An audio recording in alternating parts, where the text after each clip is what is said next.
7 দিনেই ডেঙ্গু আক্রান্তের সংখ্যা বেড়েছে প্রায় দ্বিগুণ। একদিনে আরও 3 জনের মৃত্যু, হাসপাতালে ভর্তি রোগী 492 জন।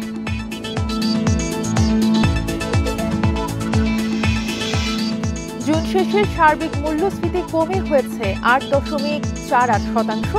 খাদ্যে মূল্যস্ফীতি 7.39% জানালো বিবিএস। জুলাই সনদ ও সংস্কার ছাড়া নির্বাচন করতে না দেওয়ার হুঁশিয়ারি এনসিপি। ফেব্রুয়ারিতেই নির্বাচনের আশায় মির্জা ফখরুল।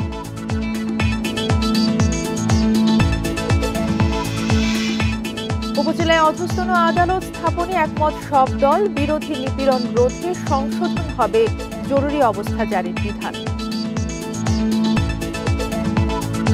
স্বাগত সংবাদ সন্ধ্যায়, সঙ্গে আছি তাসনিমে জান্নাত অর্থী। শিরোনাম শুনছিলেন, এবারে পুরো খবর। জুনের চেয়ে জুলাইয়ে ডেঙ্গুর চোখ রাঙানি বেড়েছে। গত মাসে দিনে গড়ে 200 জন আক্রান্ত ছিলেন, সেখানে চলতি মাসের 7 দিনের হিসেবে গড়ে আক্রান্ত 357 জন, অর্থাৎ প্রায় দ্বিগুণ। এদিকে সোমবার এই রোগে আক্রান্ত 492 জন হাসপাতালে ভর্তি হন, যা এ বছরের সর্বোচ্চ। একই দিনে মৃত্যু হয়েছে 3 জনের। এমন বাস্তবতায় জরুরি পদক্ষেপের তাগিদ বিশেষজ্ঞদের।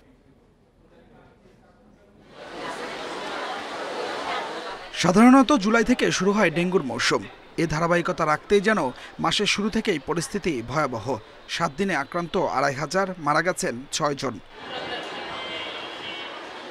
এর মধ্যে 3 জনের মৃত্যু হয় সোমবার। এ নিয়ে চলতি বছর প্রাণহানি 48 জনের। বর্তমানে হাসপাতালে ভর্তি আছেন 1354 জন। এই মশা তো উঠতে থাকে, রাত্রে ঘুমাইলে মশার ভিতরে মশারি টানাইলেও কাজ হয় না, মশা ঢুকে পরে। অত বেশি ভালো না। আমরা আসছিলাম যেদিন বৃহস্পতিবার দিন 161 নিয়ে ভর্তি হয়েছিলাম, 161,000। তো আজকে আরও একটু কমে গেছে, 110,000 হয়েছে। কিন্তু মেজর যে অনেকগুলো ওষুধ যেগুলো হচ্ছে সাধারণত সাপ্লাই দেওয়ার কথা, সরকারিভাবে অনেকগুলো অ্যাভেলেবেল থাকার কথা, কিন্তু সেগুলো নাই, অর্থাৎ ওষুধের সংকট আছে। বিশেষজ্ঞরা বলছেন দিন দিন পরিস্থিতি খারাপ হচ্ছে। কার্যকর পদক্ষেপ না নিলে চলে যাবে নিয়ন্ত্রণের বাইরে। বৃষ্টিপাত সারা দেশ জুড়ে হচ্ছে, 1। 2 নম্বর, ইতিমধ্যেই এডিস মশা সারা দেশ জুড়ে ছড়িয়ে গেছে গত 5-7 বছরে, এবং আমাদের ডেঙ্গু ভাইরাসও আনুপাতিক হারে ছড়িয়েছে। তার মানে হলো এখন আর শুধু ঢাকা সিটি কর্পোরেশন বা আমাদের সিটি কর্পোরেশনগুলোতে মনোযোগ দিলে হবে না, এখন আমাদের চিন্তা করতে হবে সারা দেশ জুড়ে। পরিস্থিতি সামাল দিতে ওষুধ ছিটানোর পাশাপাশি সচেতনতা বৃদ্ধিতে কাজ শুরুর কথা বলছে স্থানীয় সরকার বিভাগ। আমরা সারা দেশেই অভিযান পরিচালনা করছি, মোবাইল কোর্ট পরিচালনা করা হচ্ছে। মোবাইল কোর্ট যদিও সমাধান নয়, আমরা চাচ্ছি মানুষকে সচেতন করে সকলকে একত্র করে এই কাজটা করার জন্য। সারা দেশেই আমরা ইউনো, জেলা প্রশাসক, আমাদের প্রশাসকদেরকে নির্দেশনা প্রদান করেছি। এখন থেকে মেসিভ প্রোগ্রাম করে মানুষকে সচেতন করে ওষুধ যেখানে দেওয়া দরকার সেখানে দিবে। এবছর এখন পর্যন্ত ডেঙ্গু আক্রান্ত হয়েছে 12,763 জন। এদের 66% পুরুষ আর 34% নারী। Adilur Rahman, independent news, Dhaka. এ বিষয়ে আরো জানাতে বরিশাল থেকে আমাদের সাথে যুক্ত আছেন সহকর্মী আলামিন। আলামিন, বরিশাল জেলায় খুব বেশি একটা ডেঙ্গুর প্রকোপ না থাকলেও বিভাগে কিন্তু সার্বিকভাবে অবস্থা ভালো না। বিশেষ করে বরগুনা এবং পটুয়াখালীতে কিন্তু আক্রান্তের সংখ্যা সবচেয়ে বেশি। ডেঙ্গু প্রতিরোধে সার্বিকভাবে কি ধরনের পদক্ষেপ নেওয়া হয়েছে?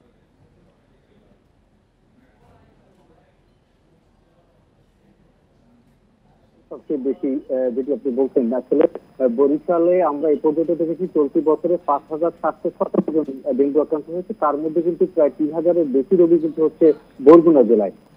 এটি হচ্ছে যে আসলে বরিশালের যে শেরেবাংলা মেডিকেল কলেজ হাসপাতালটি রয়েছে, সেখানে কিন্তু আসলে বরিশালের বিভিন্ন জেলা থেকে এখানে রোগীরা আসছেন এবং তারা এখানে ভর্তি হচ্ছেন। আমরা যদি খবর নিয়েছি এবং রোগীদের সাথে কথা বলেছি, তারা কিন্তু আসলে অনেকেই জ্বরে আক্রান্ত হওয়ার পরে প্রথমে ফার্মেসি থেকে ওষুধ খাচ্ছেন, তারপরে আবার বাসায় সুস্থ হচ্ছেন, পরবর্তীতে আবার আক্রান্ত হচ্ছেন, পরবর্তীতে কিন্তু পুনরায় তারা আবার হাসপাতালে যাচ্ছেন।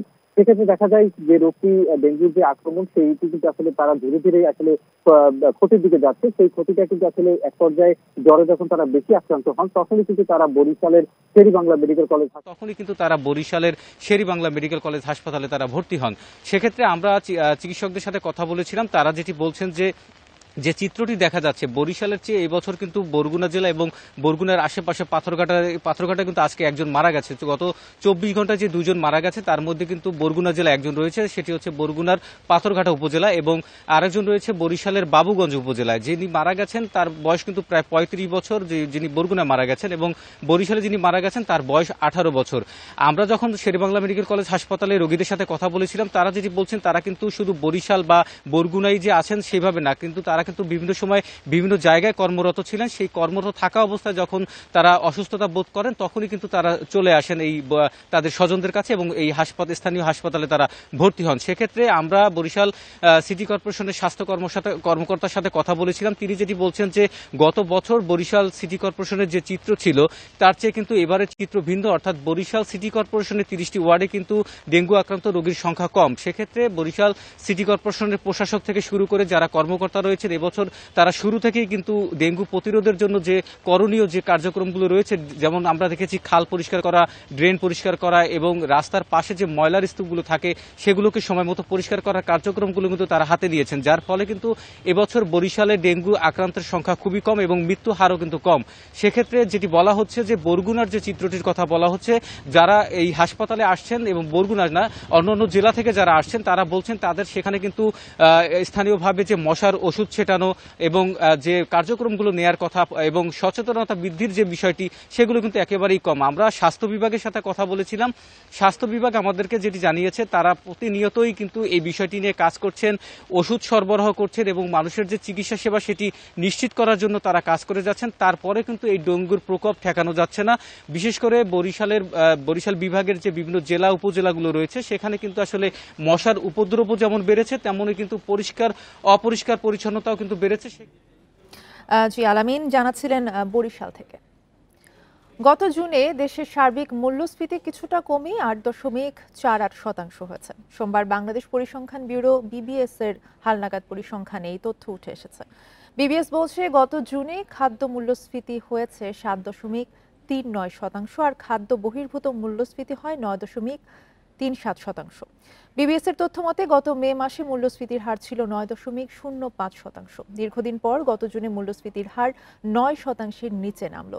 এর ফলে টানা 4 মাস ধরে সার্বিক মূল্যস্ফীতি কমেছে। অর্থনীতিবিদদের মতে মুদ্রানীতিগত শৃঙ্খলা ও বাজারে কিছুটা সরবরাহ স্বাভাবিক হওয়ায় মূল্যস্ফীতিতে ইতিবাচক পরিবর্তন এসেছে। এদিকে দুপুরে প্রধান উপদেষ্টার প্রেস সচিব শফিকুল আলম সামাজিক যোগাযোগ মাধ্যম ফেসবুক এক স্ট্যাটাসে বলেন, অন্তর্বর্তী সরকারের সুচিন্তিত নীতি কৌশলের ফলে মূল্যস্ফীতি দ্রুত কমছে।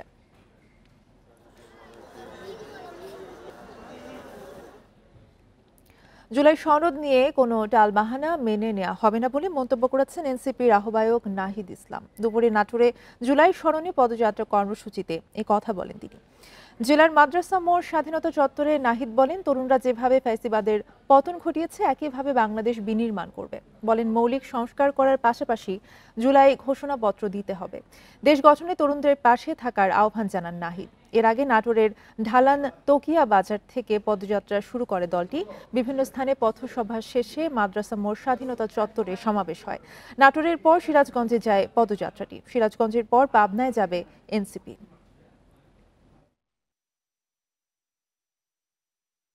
সংবিধানের স্বীকৃতি থাকতে হবে, এর জন্য আমাদের প্রয়োজন জুলাই ঘোষণাপত্র এবং জুলাই সনদ।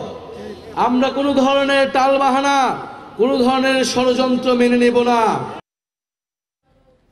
ফেব্রুয়ারিতেই নির্বাচনের আশা করছে বিএনপি। নির্বাচনের যত দেরি হবে দেশ তত পিছিয়ে যাবে বলে মন্তব্য করেছেন দলটির মহাসচিব মির্জা ফখরুল ইসলাম আলমগীর। দুপুরে সিলেটে বিএনপি চেয়ারপারসন খালেদা জিয়ার সুস্থতা কামনায় আয়োজিত অনুষ্ঠানে এ কথা বলেন তিনি। এ সময় তিনি আরো বলেন, নির্বাচনে দেরি হলে বিদেশি বিনিয়োগ আসবে না, দেশের শিক্ষিত বেকারদের কর্মসংস্থান তৈরি হবে না। দীর্ঘ 15 বছর দেশের মানুষ গণতান্ত্রিক অধিকার ফিরে পাওয়ার লড়াই করেছে। নির্বাচন হলে দেশ সঠিক পথে এগোবে বলেও উল্লেখ করেন তিনি। এজন্য আগামী ফেব্রুয়ারিতেই জাতীয় নির্বাচন আয়োজনের জন্য অন্তর্বর্তী সরকারের প্রতি আহ্বান জানান তিনি। এর আগে সকালে হযরত শাহজালালের মাজার জিয়ারত করেন মির্জা ফখরুল।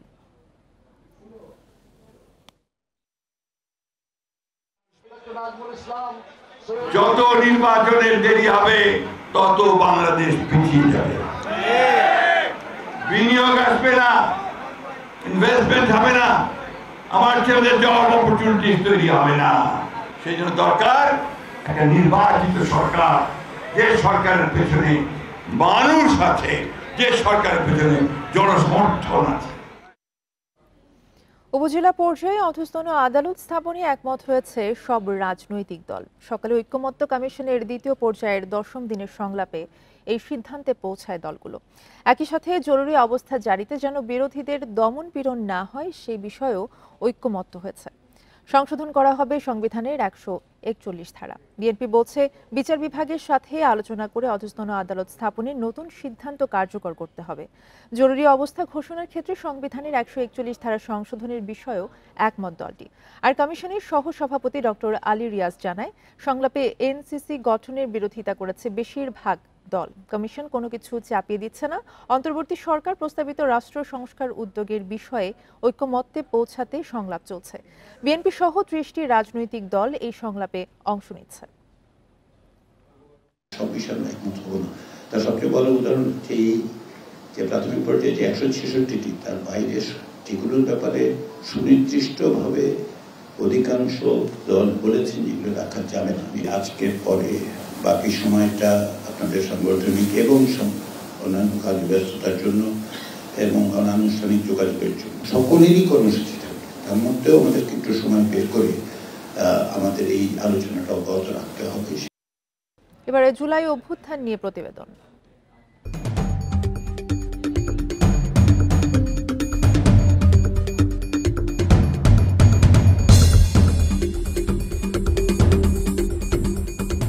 কোটা সংস্কার আন্দোলন থেকে জুলাই গণ অভ্যুত্থান। সহস্রাধিক শহীদের রক্তের বিনিময়ে পতন হয় স্বৈরাচার শেখ হাসিনা সরকারের। 36 দিনের আন্দোলনের অন্যতম মোড় ঘোরানো কর্মসূচি ছিল জুলাইয়ের প্রথম দিকের বাংলা ব্লকেট কর্মসূচি। আওয়ামী সন্ত্রাসীদের রক্তচক্ষু উপেক্ষা করে এই কর্মসূচি সফল করেন শিক্ষার্থীরা। 1 জুলাই থেকে কোটা সংস্কারের দাবিতে আন্দোলনে নামেন শিক্ষার্থীরা। 2 জুলাই বিকেলে শিক্ষার্থীরা শাহবাগ মোড় অবরোধ করেন। দাবি আদায়ে 5 জুলাই পর্যন্ত বিকেলে একটি নির্দিষ্ট সময় ধরে শাহবাগ অবরুদ্ধ করে শিক্ষার্থীরা। স্বৈরাচার হাসিনা সরকার দাবি উপেক্ষা করলে এবার 7 জুলাই থেকে বাংলা ব্লকেট কর্মসূচি দেয় শিক্ষার্থীরা। আশানুরূপ প্রশাসন থেকে যখন আমরা কোনো ফল পাচ্ছিলাম না, তখন সিদ্ধান্ত আসে যে আমরা বাংলা ব্লকেট করব। তো বাংলা ব্লকেট এবং পরবর্তী সব কর্মসূচি আসলে শিক্ষার্থীদের অংশগ্রহণ এবং জনমনে আমাদের আন্দোলনের প্রতি সমর্থন বাড়তে থাকে। 7 জুলাই থেকে 9 জুলাই রাজধানীর শাহবাগ, সায়েন্স ল্যাব, ফার্মগেট সহ গুরুত্বপূর্ণ সব সড়কই অবরুদ্ধ করেন শিক্ষার্থীরা। সেই সঙ্গে ঢাকা আরিচা মহাসড়ক, ঢাকা চট্টগ্রাম মহাসড়ক, চট্টগ্রাম খুলনা, রংপুর, বরিশাল সহ সারা দেশে বিভিন্ন সড়ক মহাসড়ক অবরোধ করেন আন্দোলনরত শিক্ষার্থীরা। বন্দর নগরী চট্টগ্রাম ও ময়মনসিংহে রেলপথ অবরোধ করেন বিক্ষুব্ধ শিক্ষার্থীরা। ব্যারিকেড ভেঙে যখন বেরিয়ে যেমন কোটবাড়ি এই জায়গাটায় যখন আমরা অবস্থান নিয়েছিলাম, সেদিন আমরা রাতের 12:30 পর্যন্ত আমরা এখানে অবস্থান নিয়েছিলাম। এরপর আবার পুলিশের বাধাকে উপেক্ষা করে 11 জুলাই থেকে টানা অবরোধ কর্মসূচি পালন করেন শিক্ষার্থীরা।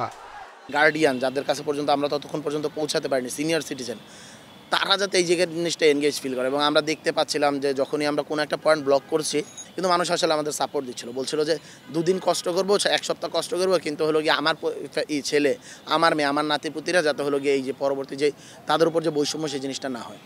আওয়ামী সন্ত্রাসীদের সকল ধরনের হুমকি রক্তচক্ষু উপেক্ষা করে আন্দোলন ধরে রাখে শিক্ষার্থীরা। সভাপতি ক্যান্ডিডেট ছিলেন, তারা হলের গেট থেকে শুরু করে বিভিন্ন জায়গায় দাঁড়াইছিলেন। শিক্ষার্থীরা সমস্ত ভয়কে জয় করে কিন্তু তারা রাজপথে নেমে এসেছে। 36 দিনের গণঅভ্যুত্থানে হাসিনার নির্দেশে শিশু থেকে সব বয়সী সহস্রাধিক মানুষকে নির্বিচারে গুলি করে হত্যা করা হয়। এরপর গণঅভ্যুত্থানের মুখে স্বৈরশাসক শেখ হাসিনা 5 আগস্ট পালিয়ে যায় ভারতে। নূরে আলম, ইন্ডিপেন্ডেন্ট নিউজ, ঢাকা। মানবতাবিরোধী অপরাধের মামলায় শেখ হাসিনা সহ 3 আসামির বিরুদ্ধে ট্রাইব্যুনালে অভিযোগ গঠনের আদেশ 10 জুলাই। বিচারপতি মোহাম্মদ গোলাম মুর্তজা মজুমদারের নেতৃত্বে গঠিত 3 সদস্যের আন্তর্জাতিক অপরাধ ট্রাইব্যুনাল 1 এই দিন ঠিক করেছে। এ সময় শুনানিতে শেখ হাসিনার অব্যাহতি চেয়েছেন তার পক্ষে রাষ্ট্রের নিযুক্ত আইনজীবী। জুলাই অভ্যুত্থানে হত্যা, উস্কানি, ষড়যন্ত্র সহ 5টি সুনির্দিষ্ট অভিযোগে 1 জুন সাবেক প্রধানমন্ত্রী শেখ হাসিনা সহ 3 জনের বিরুদ্ধে আনুষ্ঠানিক অভিযোগ আমলে নেয় ট্রাইব্যুনাল। অন্য 2 আসামি সাবেক স্বরাষ্ট্রমন্ত্রী আসাদুজ্জামান খান ও সাবেক পুলিশ মহাপরিদর্শক চৌধুরী আব্দুল্লাহ আল মামুন। আন্দোলন দমনে 1400 জনকে হত্যার নির্দেশদাতা হিসেবে তাদের বিরুদ্ধে 1 জুলাই যুক্তি তুলে ধরে প্রসিকিউশন।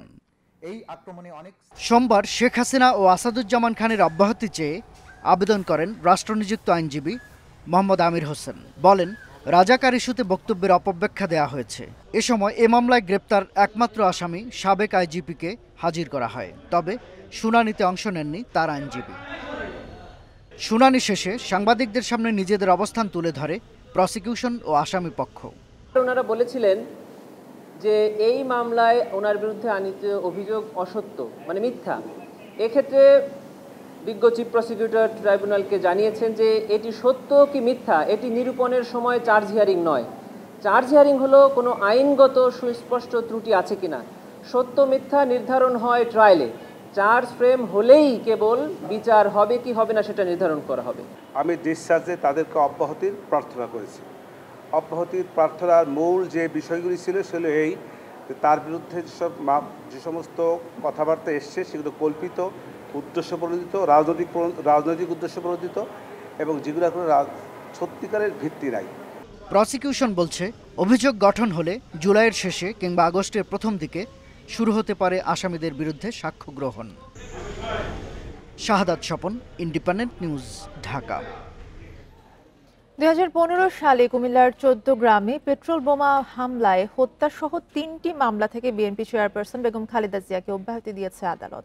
বিকেলে এই তথ্য জানান পাবলিক প্রসিকিউটর কায়মুল হক রিঙ্কু। তৎকালীন সরকারের দায়ের করা মামলাগুলো রাজনৈতিক মামলা বিবেচনায় প্রত্যাহারের আবেদন করা হলে বিএনপি প্রধানকে অব্যাহতি দেওয়া হয় বলে জানান তিনি।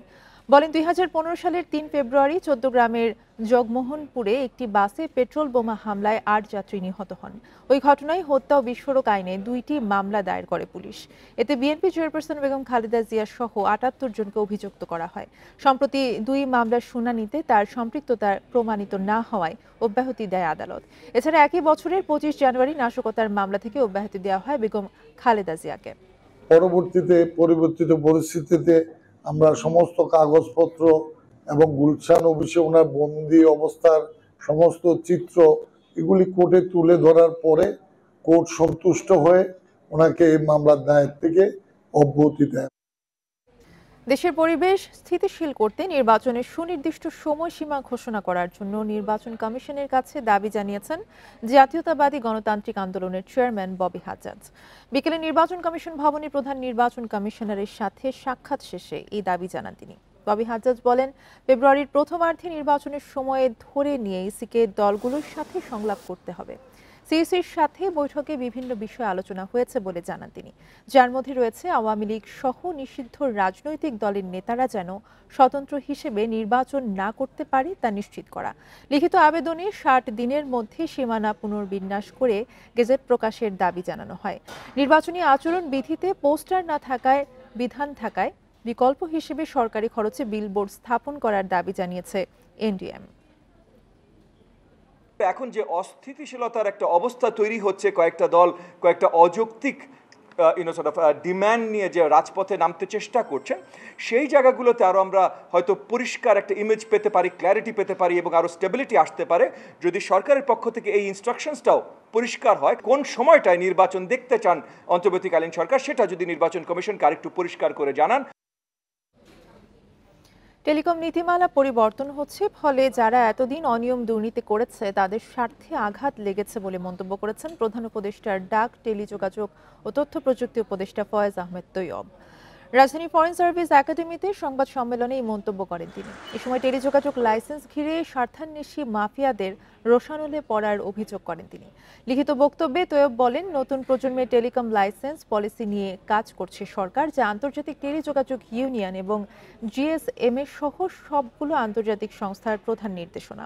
ফয়েজ আহমেদ বলেন, আওয়ামী লীগ সরকার মূলত রাজনৈতিক ও ব্যবসায়িক স্বার্থ সংশ্লিষ্ট কোম্পানিগুলোকে একের পর এক লাইসেন্স দিয়েছে, যারা এখনো সক্রিয় রয়েছে।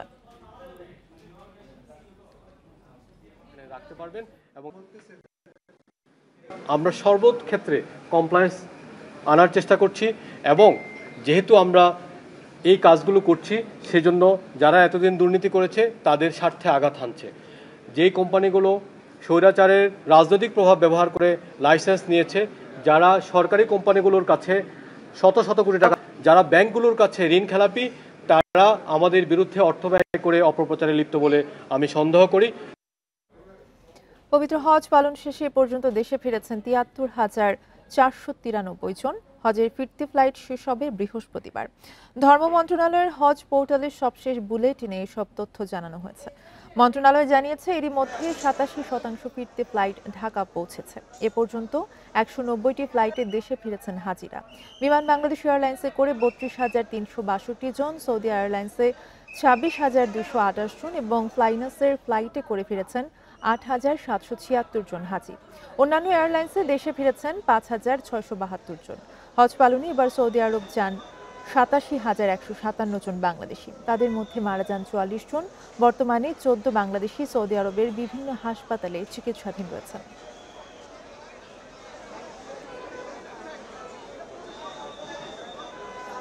এই ছিল এখনকার সংবাদে। ইন্ডিপেন্ডেন্ট টেলিভিশনের সব খবর জানতে চোখ রাখুন ফেসবুক, ইউটিউব এবং ইনস্টাগ্রাম। ধন্যবাদ।